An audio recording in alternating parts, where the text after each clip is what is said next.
There's one last thing I wanted to do. It seems like more and more there's this push for black mediocrity. White people are being asked to be quote unquote allies, and if you love me, you'll back these policies. I wanted to get your opinion on a commercial that I recently saw that seems to be kind of pushing this narrative. It's about a minute and a half long. You love me. You love me not.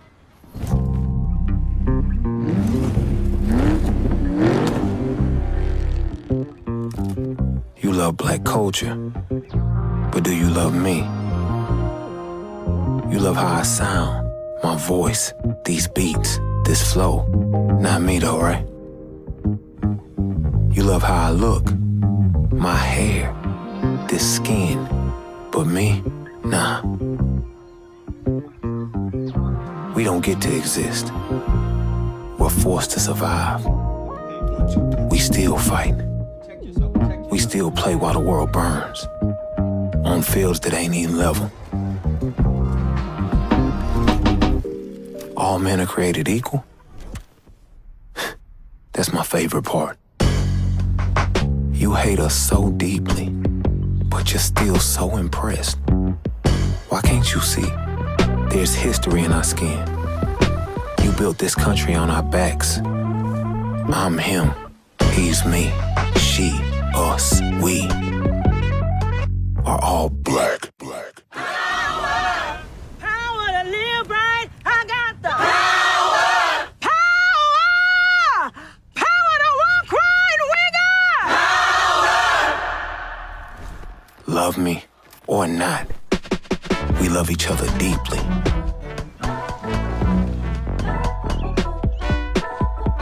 We gon' be us. We gon' break bread. We gon' defy gravity. You love my culture, but do you love me? What a world that would be. So that was a headphones commercial. Dude, that's messed up.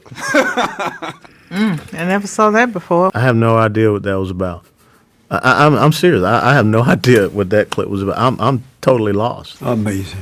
How dumb is that, huh? Who comes up with this stuff? Some people have some vivid imaginations, I'll tell you that. Where do you start with that? Oh my goodness. It's really promoting products to help them make more money. It's using blacks for their own personal gain. You got this whole big thing about black people and how they're not really loved by mainstream society, all this and that.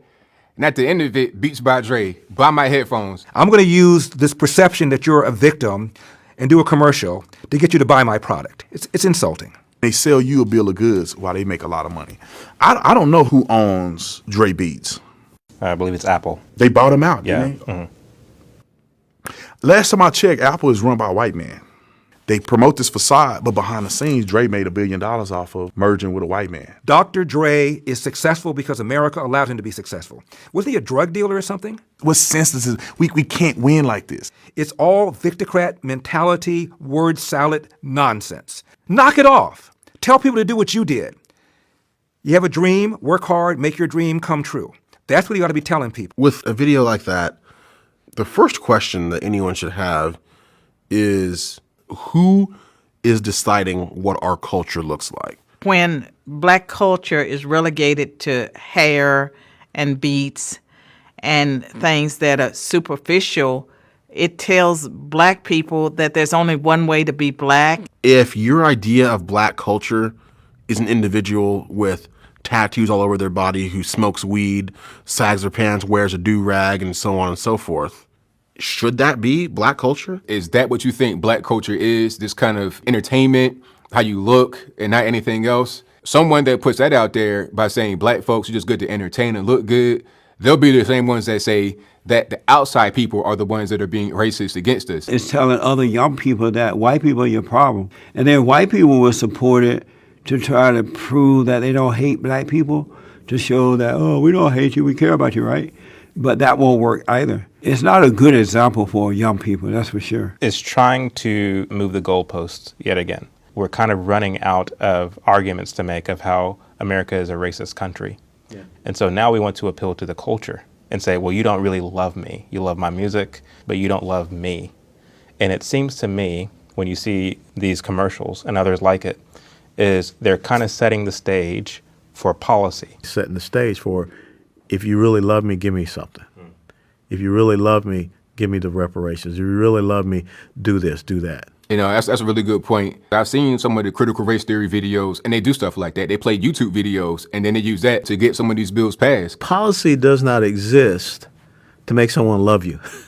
Do we need to make policy to make sure that we love German Americans, or a policy to make sure that we love Hispanics, or the policy to make sure we love Asians? Maybe it's a fundraising commercial for Black Lives Matter, or some appeal for handouts, but it does not advance our society. In 1940, 87% of black people lived below the federally defined level of poverty. 20 years later, 1960, that number had fallen to 47%. That's a 40-point drop in 20 years. And that is before Brown versus Board of Education, before the Civil Rights Act of 64. Now, if black people can do that well under conditions of Jim Crow, then why aren't we doing well now? The thing is, you can't make people love you. But what you need to do is live your life so that they respect you. All I understand is this. I understand education, entrepreneurship, and self-reliance.